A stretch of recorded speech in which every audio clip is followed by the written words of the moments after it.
Today, the webinar is Brand Change Done Right. Two companies share the secrets behind their successful rebranding implementations. I'm Philip Giuliano. I'm a partner at the brand implementation consultancy BrandActive, and I'll be the moderator today. Before we get started, there's just a few housekeeping items. At the bottom of your screen, there are multiple application widgets there that you can use. And all of these widgets are resizable and movable, so feel free to move them around and get the most out of your desktop space as you need to. Note that the slides are going to advance automatically as we move through the presentation. You can enlarge them at any point in time. Click the Enlarge Slides button there, located at the top right of your presentation window. Definitely encourage you to submit questions and answers in this session. We'd love for it to be interactive. We'll have some time at the end for that. There's a Q&A widget off to the right-hand side. We'll try to answer these during the webcast, and we'll also collect all of the questions. And if we have to respond via email because we run out of time, then we'll absolutely do that. So, following the presentation, you'll also have access to the on-demand recording of this webinar as well, just using the same link that you used today from today's live event. So that's all the housekeeping. We can absolutely dive in and get this party started. Today, you're going to get to hear from two of our favorite clients and see the evolution of their brands and feel the challenges that they face and overcame along the way. We at BrandActive, we take on 30 to 40 completely new clients every year. And so we get to work with a lot of really smart people doing really big things. And to have two of the best and brightest with us today is a real honor. So both Donna and Kelly led their clients through their rebranding efforts. And they'll share some of their insights into that process. Both had two distinct reasons as to why they were doing the rebranding, which is also a good dynamic associated with this webinar.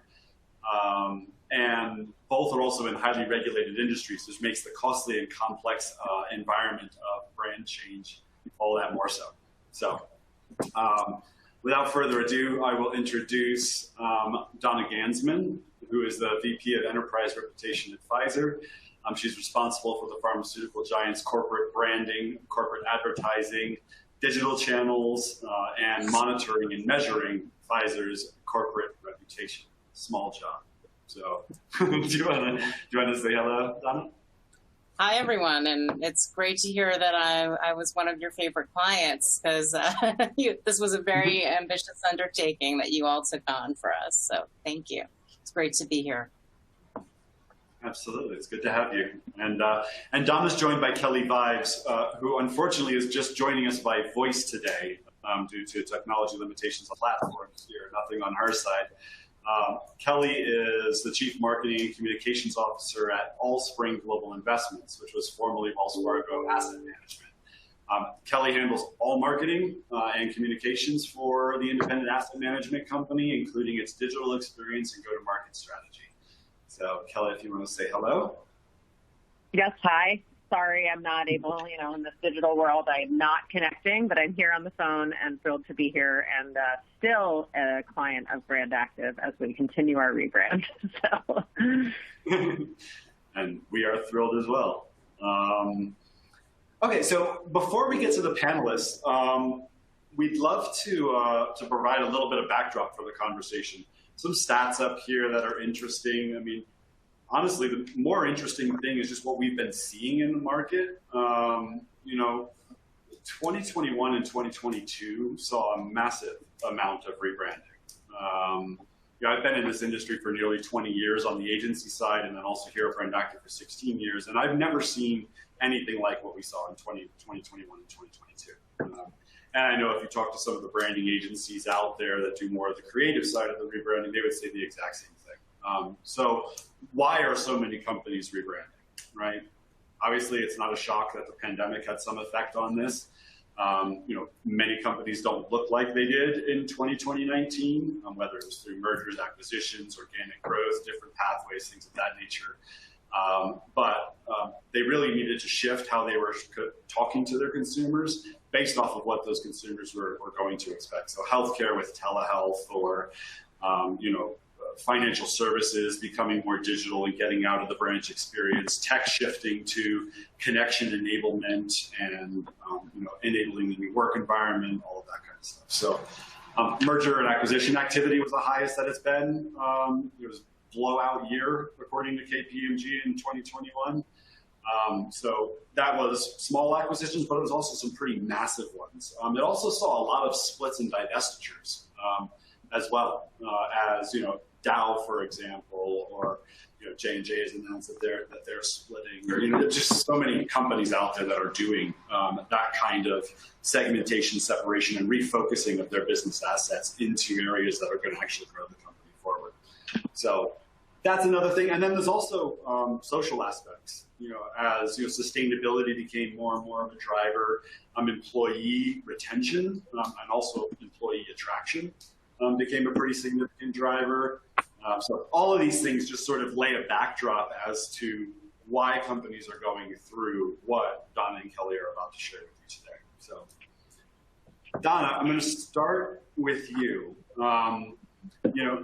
Many people may have a misconceived notion that Pfizer's rebrand sort of aligned with the pandemic and vaccine development, and there's obviously a lot to be proud of in that.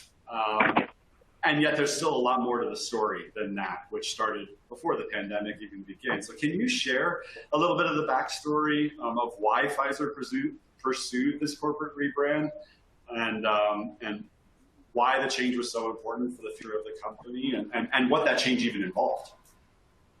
Yeah, absolutely. And yeah, I think it will be a surprise to many that we started this work in 2019 because Albert Bourla became our CEO, and he started to think about the future of Pfizer and our new purpose, breakthroughs that change patients' lives. And he looked at the logo and felt that, even though we had had this logo in this form of an ellipse or a football or a pill, whatever people would refer to it as, in some iteration for 70 years. So we had made one little tweak, modest tweak to it about 10 years ago, where we lifted it up a little bit and modernized the font. But he felt that it just didn't reflect the future of Pfizer, and wanted us to really consider a science-first brand identity. And I originally felt like, let me see how much brand equity we have in the old logo. And sure enough, 90% of people knew our logo and linked it right back to Pfizer. So my original recommendation was that we not do this work. But he came back and just said, I want us to really look into doing this science-first identity and, come back with some options, and let's do all the testing that we need to do. And, obviously when the pandemic happened, this work was underway, but not fully underway. We didn't have the design yet. We didn't have the action plan yet. But then seeing where the company was headed and the light seed that went into the development of the vaccine, we were all just really motivated to get it done and get it done right. So that we were able to start the new year in 2021 with the new identity. No, that's great. That's great. And Kelly, you had a very different reason to jump into a rebrand, and I still remember the first conversation that we had, and all of the excitement around what the future can hold for you and your teams. Can you share sort of why? This wasn't a CEO edict; this was a transactional edict. Can you share a little bit more about your situation?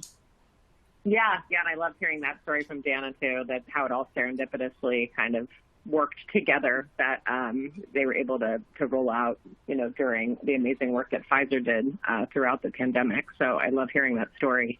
For us, as marketers, I think we all were thrown into a digital world in COVID, and then I got the news a few months later that they had decided at Wells Fargo, which we were part of the bank as the asset management arm, had made a decision to focus and grow their consumer business and had decided to sell off a number of their businesses, including the asset management division, of which I was the head of marketing. And, it really gave us actually an amazing opportunity once we were able to announce the transaction that we were being acquired by two private equity firms to start from scratch and build a new brand. And we had to actually build something quite distinctive from Wells Fargo, and we were legally required to remove Wells Fargo from all of our materials, from all of our web presence, et cetera. And so, as a marketer, it gave me an amazing opportunity to build something from the ground up in terms of our brand story, strategy, identity, visual identity, verbal identity, a new logo, and then obviously the daunting implementation that took place in order to roll that out on a pretty swift timeline. But it gave us a great opportunity to launch a new company and roll out of Wells Fargo and carve out to be an independent 1,500-person firm. That's great. That's great. And implementing a brand change, particularly a global one, like these, right, takes time. Planning for that takes time. Creating alignment to even do it in the first place takes time. Building the business case for all of it takes time. So, Donna, can you speak to how you approach this internally and how you thought about what you needed to do to prioritize even before getting into the actual implementation and conversion? Yeah, I think that's a great question, because now that I think about it, while we didn't have the brand identity ready, we did have BrandActive helping us navigate every possible, asset that would need to be part of this rebrand. And it was enormously helpful for us to really look at, every silo, at this global company, and right now we're in the process of rebranding, more than 100 of our sites. So it was just a tremendous amount of work that happened.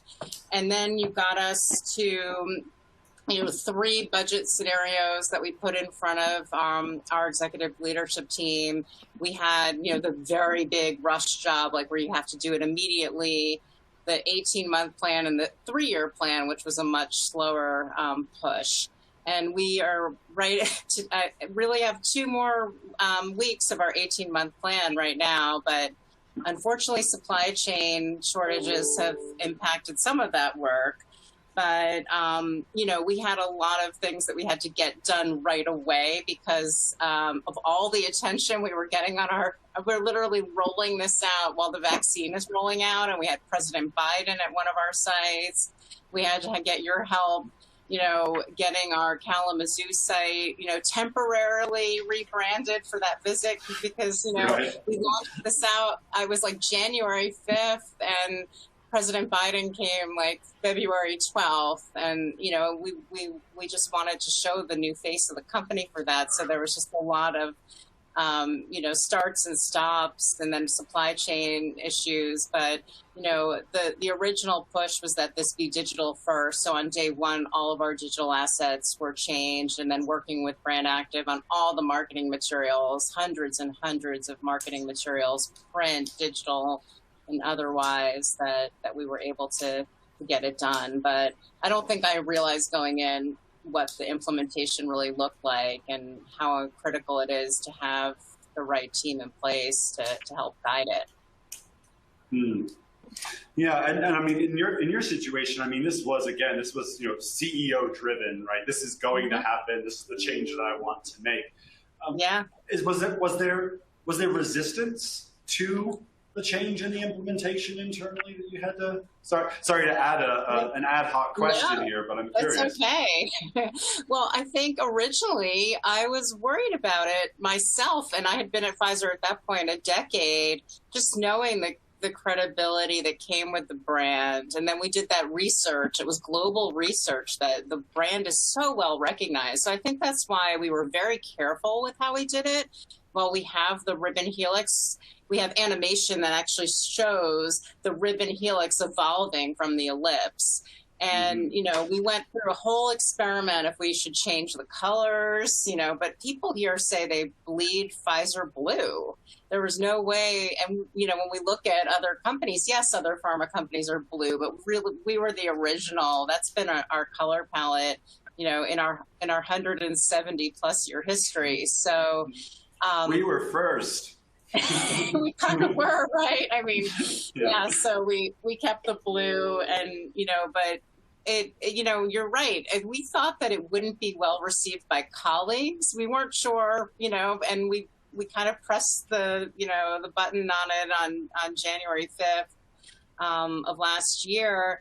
And it was universally well accepted. I think people understand too the future of science, research, and innovation, and the importance of the DNA helix for things like gene therapy, which are really the future of how, obviously we're still doing pill medicines too, but, you know, a future of how vaccines and targeted therapies are being discovered now. No, that's great. That's great. I was just curious. You've had an 18-month timeline for brand implementation. I know things are going to extend out, you know, supply chain issues and stuff like that. But Kelly, yours was significantly shorter due to the constraints of the deal guidelines. You know, we've had some massive, what we consider to be massively aggressive deal constraints. You know, where there's 6 months to convert everything, you know, or else face penalties associated with things. But yours is even more aggressive than that. So can you tell us a little bit about how you had to think about and plan prior to brand launch, and how you had to prioritize the things that you needed to get done just to meet deal requirements? Yeah, I think I'm still recovering, to be honest, from it. But, you know, because it was a very quick timeline to carve out of one of the largest banks in the United States, you know, we had a 9-month timeline to build the brand strategy. Naming the company was very difficult, right? Finding something legally available in 47 countries that would resonate with our client base, that was very difficult. So we didn't actually have a name until July. We didn't have a logo until August, and we launched the company in November. And so, you know, it was a 9-month window to carve out. And then from November 1, which was the first day as Allspring Global Investments, we had 30 days to remove all Wells Fargo marks from all of our digital properties, and then 90 days to remove from all over 100,000 pieces of either material or digital web pages. And so we were in the fast lane. And, you know, I think the unfortunate thing about that was we ended up having to almost do 2 rebrands because we didn't have time to fully push through our new visual identity. So we needed to basically do a cancel, replace, remove current logo and name and legal entities and disclaimers, and cancel, replace with Allspring Global Investments. And then the team had to undertake a second, more strategic rebrand on the visual identity side. So, you know, keeping people motivated to do that was definitely tough. It was tough on the team, but we met the deadlines that were, you know, we were legally contracted to deliver against. Yeah, I mean, it is mind-boggling. I mean, I've probably done 200 M&A style rebrand implementations at this point, and we've never seen a 90-day turnaround for anything. So, I mean, the fact that you were able to achieve that, yes, I mean, it took 9 months for brand development, and it took, you know, many months for planning and execution to have that happen. But even just doing a swap to meet that is amazing. And now the fact that you get to go back and take advantage of some of those opportunities, you know, yeah, it's a bummer that it has to be done twice. And, you know, the deal drove it. I am curious, sort of, you know, as you think about this second path of, you know, let's just call it the second rebranding, even though it's really, you know, more of a revisiting and rationalization of what you were doing. Like, what are you thinking about in that? Right? What are the opportunities that exist within that for you now that you've achieved compliance? There's 2 pieces, right? So we were able to roll out our full visual identity, retrain all of our designers, partner with our agencies so that, you know, you really bring that elevated look, feel, presence that, you know, the brand experience is only as good as, you know, what our clients see, what our clients feel. And so it was really, to me, our Q1 set of materials, which rolled out in April this year, were really that. That to me felt more officially when we rolled out all spring.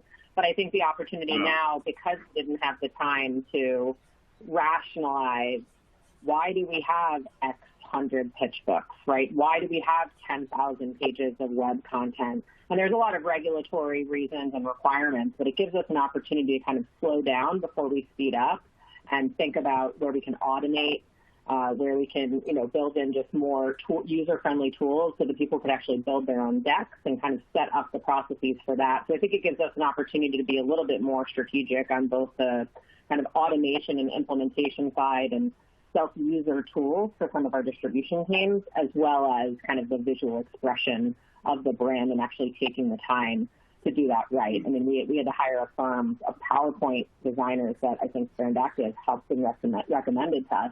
And they had to find like 25 PowerPoint designers, because sadly we still operate in PowerPoint throughout the country, just to convert everything, So, but I think the opportunity is in that rationalization, doing less better, and the automation piece. Yeah, no, that's great. That's great. The kind of taking a step backwards, kind of going through the journey and sort of where you're up to now, sort of taking a step backwards, because both companies, really gave implementation a lot of thought.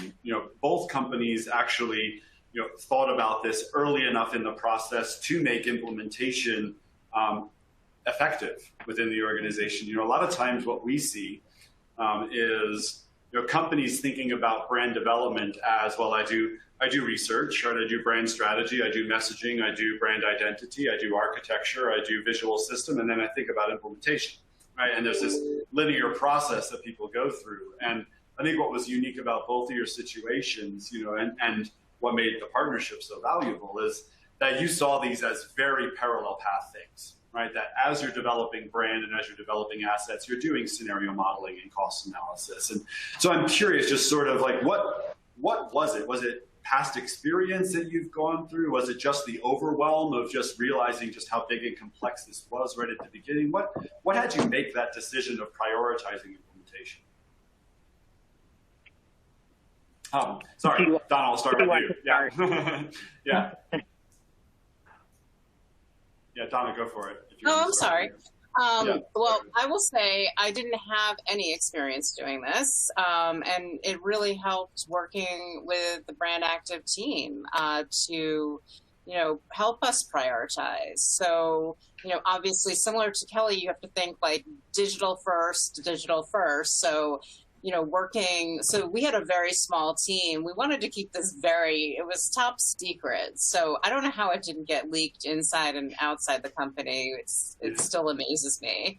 But we had a very small team helping us with the implementation. But the bigger team, extended team, was our digital colleagues. So, the thing, we needed to get that right. We wanted to make sure that, every digital asset and Pfizer website had the change and had access to the brand ID site so that people could start to make and implement changes right away.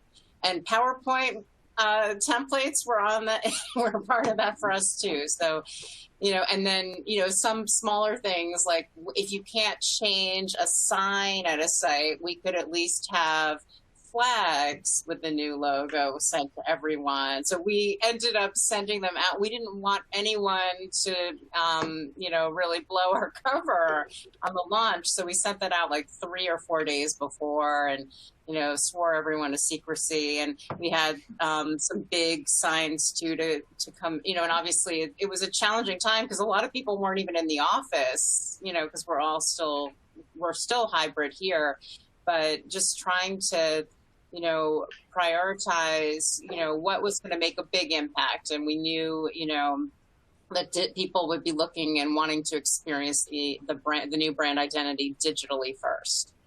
Mm-hmm.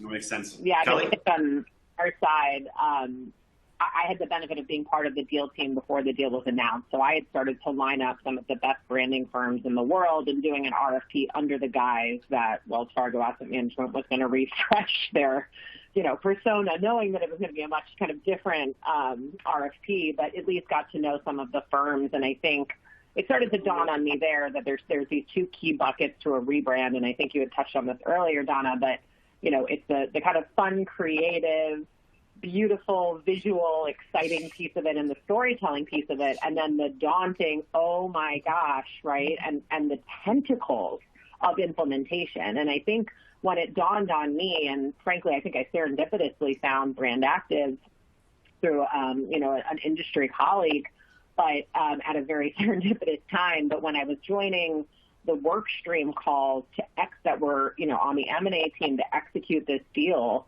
I started to see that not only did the rebrand impact our marketing materials, but this was all of our legal documentation, our counterparty agreements and contracts that we're doing with all of these different, Bloomberg and all these different firms that we're signing contracts with that needed the name and needed the legal entity name and the new product names, right? So the tentacles of this stream through was a little bit when I had the oh, wow moment on the real need to have a professionally managed implementation where you could see the percentage and the tracking and the prioritization because, things still pop up, right? Where we're like, oh my gosh, wait, we have to throw out the stationery and buy new stationery and, the signage, like Donna was saying, that they're still continuing to go up and we just have holes on the wall because by 90 days we had to remove Wells Fargo. So, I think, but having the implementation piece parallel path at the same time as the brand strategy and identity or logo or whatever piece of a rebrand a company is doing, I think is critical to being able to do this successfully. Yeah. Yeah, I mean, it's amazing how many things still pop up, whether it's, oh, I'm a hospital system and I'm rebranding, fleet vehicles, so I need to actually re-register with the Department of Transportation in every city and state that I'm working with, right? Or, we're doing product changes, so homologation and import and export filings all need to get done, and there's interdependencies there, and each country's blah, blah, blah. Which sort of leads us into the nuances of your rebrands. Of the 200 M&As, there's probably 300 other rebrands, so 500 projects total that, I've had the pleasure to work on. And we still have situations that pop up where we're like, never saw that before, right? And most of the things that pop up, we have a strategy for. But in general, right, there's still things that pop up. So there's always surprises. I'm curious if there's anything that you'd share with the audience here around the nuances of your implementation and things that came up that were like, never saw that coming, beyond some of the assets you just kind of highlighted. I can go. I guess Kelly mentioned trademark review. I think she said 40 countries. We needed 92 countries. So, the design is the first stage. You get a design. You finally have something. There are test markets that our trademark lawyers use to see if it will clear. So we looked good in the U.S. We looked good in Japan. Some big other Brazil, China. They know will take forever. So they gave us a pretty good indication that we could move forward. But then we hit some obstacles. We actually hit in China because there are like thousands of patent applications for branding a day, or I don't know if I'm making that up, but there's something crazy and the process can't really be expedited. So we ended up in another market too, having to negotiate to buy the ribbon helix image from another company, in a key market for us. So, all of those obstacles came up, right around the time that we had CEO and board approval to move forward. So that, we were getting nervous on whether we were really going to be able to do this, at the top of the year, the way that we had planned. So what we had to do was for, 91 countries, we could use the logo as it was approved, but in China, we could only use the Pfizer name. So we still wanted to get rid of the ellipse and the older logo. And we had to have a lot of conversations with China you know, to give them some lead time and to explain to them, you know, the situation. And then fortunately, we got approval about 8 or 9 months later to move forward with the full design in China. But, you know, that was, you know, not an ideal situation because China is such a key market for us. But, you know, we made the decision that it was the right thing to do, and we had, you know, 91 other countries ready to go. Yeah, I mean, are you done, Dana? Sorry. Yeah. I mean, I think also we were both doing this during COVID, right? So in certain countries that we were trying to trademark in, they would say, oh, sorry, you know, they might be back in 2 or 3 weeks. We're not sure. Oh, but we need the trademark, right? And so, you know, that was definitely a difficult part, but I think the legal and kind of intellectual property component of this project and the complexity of that by country, right? Having to submit a Chinese logo. Oh, but Allspring doesn't mean Allspring when you translate it. There's not a clear translation, right? So I think the translations, the domains, I mean, it's Pfizer probably, you know, you own probably all those domains related to Pfizer. We didn't, and we actually still don't even own the clean domain. We own a lot of other domains, but the domains, the trademarks, the translation of the logo, you know, that was one big slug of this project that I would put in that implementation bucket that was really complex. And then something that surprised me too was the kind of like the fonts and the signage as well. So we had to design a custom font, but then that was just more interesting just to learn how that works and why it's custom and buying the font from a font foundry and, you know, all these different pieces, and then getting signage made for all the different specs, you know, throughout the world, and finding suppliers that can do the similar metal. And, you know, so that signage piece was definitely a bit of a surprise, but also on the beneficial side, a super fun motivating factor that once the signage went up for the new company, it really felt motivating for the employees to, you know, show up and be like, oh my gosh, the sign's out. My kid drove by and saw it on the school bus and we were so excited. And so, you know, for some of the challenges, there was benefits as well. That's great.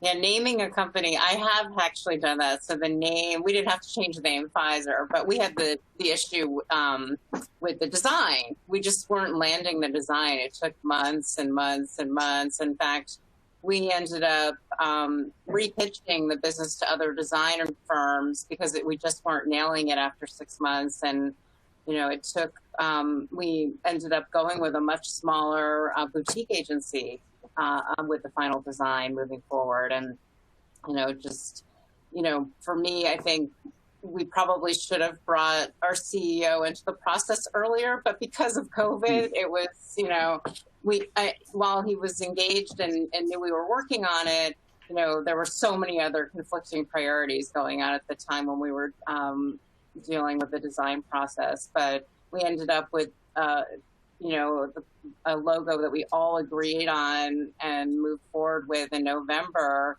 And we had some of the clearances done. And so it was really just a race to the finish line from November to a January 5th launch date. So in the end, it really became, you know, a frenzy. We were doing daily calls, you know, through the holidays to make sure that we were thinking about everything. And, you know, the aluminum shortages, metal shortages, all of those things are still coming into play. But, you know, we had the same thing when we made some small changes, even in temporary stickers that we put on our windows outside. People were just so proud.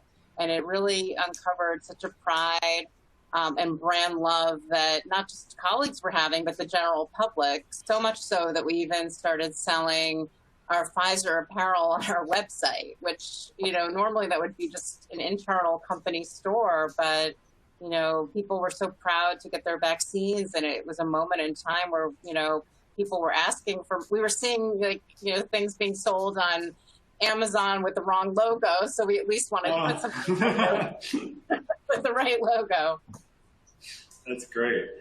That's great. Yeah, I mean, it sort of leads to a fun retrospective question, really, for the audience. You know, if if you had this to do over again in the future, right, or maybe not this over again in the future, but another rebrand in the future in your career, is there anything that you would do differently?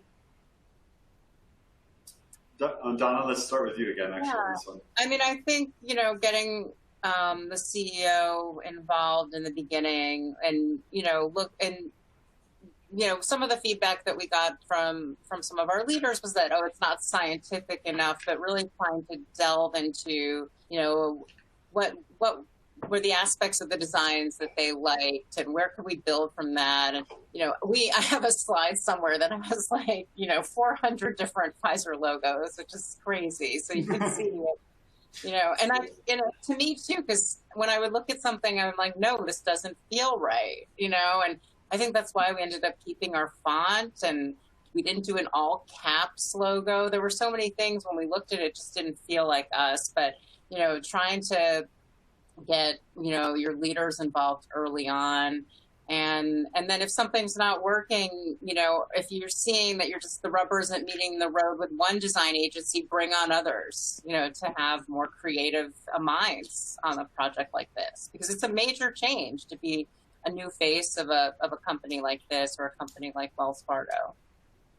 Yeah, it is. And I will say that, we are seeing less and less of the, major agency doing everything for us kind of strategy amongst our client base, and seeing a lot more of we know this agency is really great at this, and that agency is really great at that, and sort of that piecemeal but really focused work. So, Kelly, sorry, I cut in before you could answer that question as well. No, you're good. You're good. I think I touched on some of it, and I think, we were obviously in a difficult situation where there was a legal clause in the deal agreement that, maybe I would have challenged had I seen it during the deal, but, it was one of many clauses, and then it was kind of set in stone once the deal was signed. So I guess, looking backwards, that I think it would have been ideal to not to have more than 30 and 90 days to implement this, because I think there would have been a lot more efficiency in what we were able to do. We wouldn't have had to do 2 rebrands. I think it wouldn't have burned out the team quite as much that had to do the 2 rebrands. So I think just being really thoughtful and pushing on the timeline, and also kind of educating. We were forced into our rebrand, which ended up being an opportunity, but many times, like in Donna's case, you have the opportunity to say, we're doing this and this is why. And I think if you can communicate on the timeline required and educate on, hey, it's X thousand materials, and if we're going to do this right, and kind of doing that inventory of the tentacles of the rebrand to avoid the surprises, and then what would the timeline be and what are you prioritizing? I think we were kind of, as I said, in the fast lane. So we were kind of building the plane as we were flying it, and, but we didn't really have a choice. But I think if you're doing this on your own accord and you're doing this for strategic purposes, just really thinking through the implementation, the timeline, the prioritization, and the sheer, number of places that a rebrand impacts across a business, no matter what type of company it is. Mm-hmm. Yeah, I think you touched on 2 really important things there, Kelly. Actually, there's the asset rationalization that you wish you had time to do, right? So you didn't have to rebrand twice. But then there's also the operational side of, we operate like this today. We know we're rebranding. There's a lot of opportunities within that rebranding to leverage the rebranding to create a different way of brand management and governance tomorrow, whether it's people, processes, tools, technology, whatever might support that. And having the time to think through both of those things up front creates an even better rebrand implementation for that time that's more efficient. And it also sets you up for future acquisitions, for a future rebrand, for et cetera, whatever might come down the line to be more efficient as well. So those are 2 really interesting things. We've got 20 minutes left, and we have started to get some questions in from the group here listening. So I want to make sure that we do have time to answer some of those. And if you have questions, audience, please, by all means, send them in, and we will get to them. One one question that's come in is, do you have any creative ideas about getting your internal audience excited before you let the external audience know? Yeah, we didn't. Go ahead. Go ahead. We didn't get we didn't give anyone a heads up, so we couldn't do that. But I will say one thing that we planned on, so that once we went live on day one, which we did do with an embargoed interview with the Wall Street Journal. So we let the Wall Street Journal announce the new brand identity, and then everything else followed, is we sent all 80,000 colleagues a swag box with all of, different items with the new logo on it. So notebooks and water cups and just you name it, just so that people could start to get excited. And I kept seeing people posting pictures of their swag boxes on LinkedIn. So it was just a lot of pride around that too. Yeah, I love that. I think actually if you are able to, so we had to keep the name under lock and key until we announced it, but from July until November when the deal closed, we had I think it's an unexpected benefit and a change management exercise and an employee experience exercise to bring people on the journey with you. And, we crowdsourced names, and we got, hundreds and hundreds of names from employees that we fed to the brand firm for inspiration. We kind of treated it almost like a chapter book, where with each kind of interesting thing that we were able to unveil, we had a moment for employees. So we made a video to unveil the name. We made a video to unveil the logo. We had 5 corporate values, and we did a corporate value each week where we brought that to life through a newsletter and featured an employee.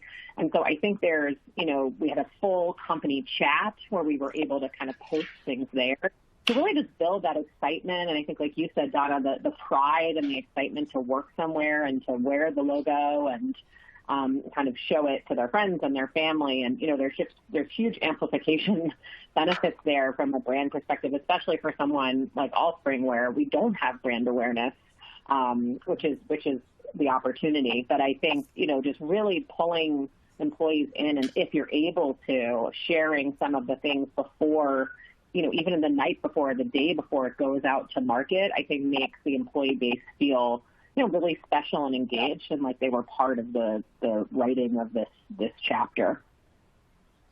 Yeah. Yeah, we've even had clients that did, an internal tick down to, through a teaser campaign, right, of something big is coming, right, and nobody really knows what it is yet. Which is, I thought, a really creative idea around that. But then teasing the evolution of the company at, 10-day intervals or things of that nature, leading to where you want to go. I thought that was a really cool idea. Yeah, it's a great opportunity to go back in time. We did a video on the history of Pfizer, just, from day one to penicillin to Lipitor to everything else. And then to the vaccine, and then to the new brand identity. So that, a lot of content that we created around this that we had for colleagues to share, across their personal social media channels as well. I think that's such a big point. The legacy and history element is such a great way to engage people. Even our hospital and healthcare clients, they may have nurses and doctors that walk around with a 10-year pin, or some sort of identification of, I've been here for 30 years, right? Like, making that aspect of things a priority is a great thing. I'll throw out one other risk too on the internal audience element of it is, the fact that both of you got to plan implementation ahead of time also meant that you got to communicate to people on what to expect. Where a lot of companies fall down in this is they announce to an internal audience, this is what's going to happen, this is who we're going to be. They get everybody excited, and then they don't communicate the strategic way that they're going to be rolling that out and implementing that. And by not doing that, they get a lot of eye rolling 3 months after launch when an employee shows up and sees that their screensaver, the application that they use, isn't converted yet, right? Because nobody's communicated to them that this is actually, it's not supposed to. It's a strategic approach, and here's the reasons why, and here's what to expect and when. So I think that's another really interesting way to engage the internal audience, is just by being really clear about what to expect. Yeah. I mean, that was a huge piece for us on having I mean, we almost had like a military timeline of when things would go out, but we would be transparent and proactive with the employee base so they knew what to expect. It still was exciting, but like you said, if they opened a PowerPoint and it still had the old visual identity, you know, they understood the context and the rationale and the fact that it was over 100,000 things were being rebranded. It's coming. I think the communication strategy around this and the opportunity on the engagement side can be a missed opportunity if not planned for. I agree. I think that's the one value of what you guys did when you audited every area of this company, because you guys knew who was in charge of security badges and stationery. And I mean, I didn't know any of the, they're not people that I engage with, but we had those names because we were trying to get a sense of how many assets they had. So as soon as we launched, we sent emails out to everyone who we had been in touch with, created kind of like an internal captain for all of those different areas. And at least that people weren't freaking out, because you're right. You can't just launch something and then all of these people are like, how are we going to implement this? How are we going to pay for this? And all of that was in the email. That's a big one. We were able to get it out early so that people knew, we've got this. Don't worry. We're on it. Yeah. Yeah, no, that's great. That's great. Definitely keep the questions coming in, audience. The next question is really around your teams. This is a massive undertaking. So just curious, the question is, what emotional impact did the demands of the rebrand have on you as a leader and on your team, and how did you address it? Well, I made my team had to do it twice, so definitely tough on morale. But I think there was just there was very much of like, we are the SWAT team and we're doing this together. And I think the second rebrand for us was more exciting, more creative, more visually expressive. So I think that felt a little bit more kind of motivating and, rewarding than just cancel replacing something. But I think the cancel replace for us was like, we are meeting a legal deadline, and there was, and we knew we had that. And so when we actually hit that on January 31st, that felt good too. So I think it's kind of same thing with like implementation and planning, right? It's having these milestones that people are working towards. It's bringing in the cavalry when you need it, right? We hired a whole lot of contractors. We partnered with different agencies. We brought the support that people needed. We took people out of their jobs in marketing to just do this, just so that the team that was working on it felt, really supported. And then we rewarded them, right? We gave transition bonuses, and they weren't big, but just to say, hey, thank you. You did this and we couldn't have done it without you. We did do extra swag and extra corporate apparel boxes for people that were really instrumental to the transition. We did give them to all employees. But, just keeping people like towards the milestones, communicating those to the whole company that this is, the SWAT team that did this, because I'm sure, as Dana was just mentioning, and there are areas that were working on this that did not report into marketing, right? We had a lot of operations people. We had people in treasury. We had people that work underneath portfolio managers. So this was a true cross-functional effort. So you just have to kind of keep people going and communicating the milestones, and that, we're going to get there, but celebrating the progress along the way. Yeah, it was the same. Our team was much smaller, and, because we did want to keep it very quiet and didn't want it leaked. But we had to have daily meetings. Once we had the approval and the green light, it was actually a very short window. We had done a lot of our homework over that summer, and we were just waiting for some of the initial trademark reviews to come through, and then they needed another 30 days to clear the rest of the market. So we knew we were going towards a top of the year launch, and yet it was a lot of work with this core team, and just my job was to keep everyone motivated, and it was daily calls through the holidays to get everything done. And BrandActive was part of those calls too, because we had, we just had to make sure that we were moving things forward and that everything would be ready. At least all the key assets would be ready for that January 5th date.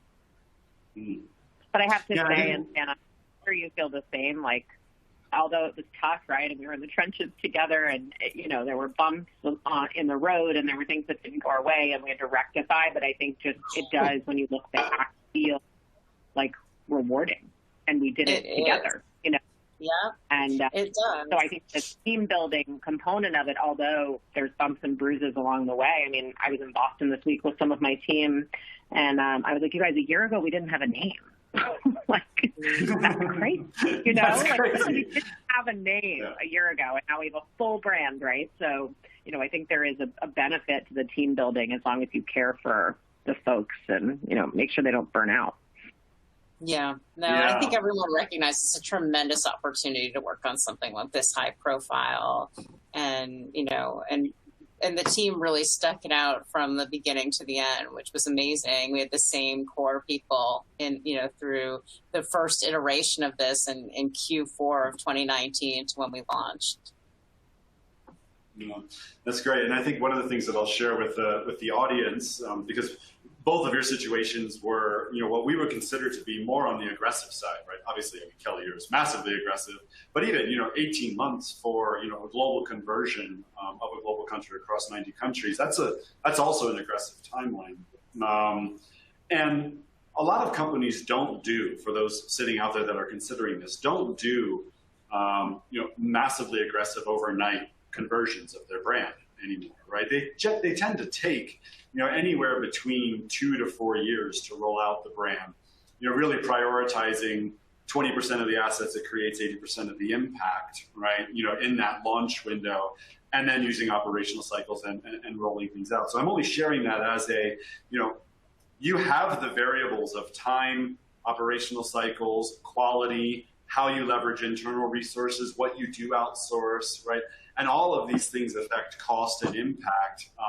And they also can extend timelines. So it doesn't have to feel like this, I need $30 million to do my rebrand kind of a thing. There's lots of levers to play with that can create different scenarios for how you might approach that. And that can then drive the business case and the fiscally responsible decision making that you need to make on the other side of it. So just throwing that out to the audience outside of the context of these two things. Do you? Yeah, and I think it's important, Philip, too, because, you know, again, we had to do our rebrand, but I think capturing everything through the audit, but then also thinking about the cost of that, right? I mean, signage isn't cheap, right? Mm-hmm. But if you can lump a redesign of a website, but if you can lump everything together and give a ballpark of the range, I think it's less surprising for my boss, the CEO, when you're like, oh, hey, I need this, and you come back tin cup in hand for $1 million at a time, right? You could also be more strategic about the rationalization for the budget, right? It's not like, hey, I need $25 million or whatever the number is. It's these are the sleeves, these are the buckets, and they can kind of see the tentacles of how large the rebrand is, that it's not just a glossy logo. There's a lot more behind that. So I think that was helpful for me as well in setting expectations from a cost perspective. Yeah, absolutely. And the detail that you all provided, because I had to have conversations with my CFO directly, and I'd never had a conversation with my CFO before this. So just the level of specificity that I needed to have for those conversations, it was, I would have like prep calls just for those calls. That was probably my biggest stress, dealing with with those discussions. And also the work that the team has done to help me manage the budget too, and flag things. And, now that we're almost done, I mean, we're definitely coming in at budget or slightly under budget, which is amazing. Yeah. We probably have time for one more question. There were, I'm going to sort of rephrase this a little bit, but there are obvious business drivers as to why both of your rebrands happened. Right. But the question is really more around, were there any unexpected benefits that you didn't see coming around the rebrand?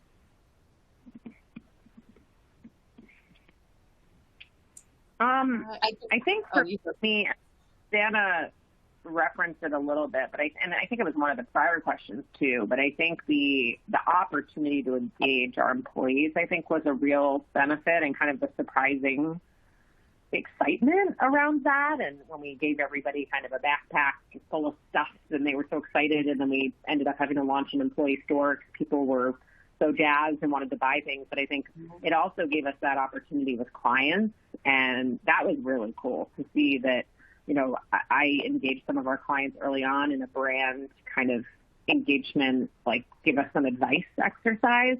And then we kind of shared with them a little bit along the journey. Oh, here's the logo. You know, we haven't shown all of our other clients, but, you know, this is kind of what we're thinking. And, you know, then you can kind of build that brand awareness, but also you can feel that the clients were rooting for us, right? We had our big brand launch event. They said, oh my gosh, it's so cool to see this all come to life from our conversation a year ago. So I think that, you know, not only bringing employees in, but the client engagement opportunity to build that relationship. They're kind of rooting for you. But I do think the corporate apparel and swag part of it has been really fun. We've tried to partner with only, you know, vendors that sustainably produce their items, so there's a sustainable component to what they create for the most part. But I just think that's been a total home run, both internally and externally. And I think, Donna, you referenced the same thing. Yeah, absolutely. I think that's the one thing that we found. And then I think, you know, we were worried because we've seen so many examples when companies rebrand and, you know, people demand that the brand go back. Like the general public does not like the rebrand. You know, Gap did it. I was looking at all those examples and it was keeping me up at night.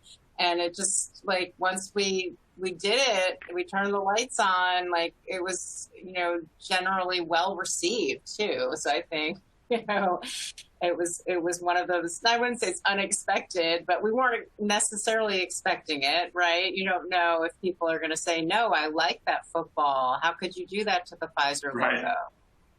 Yeah, it's a scary moment. Like, I remember when we released our name and walking into the conference room with my CEO, and I was like, people like it.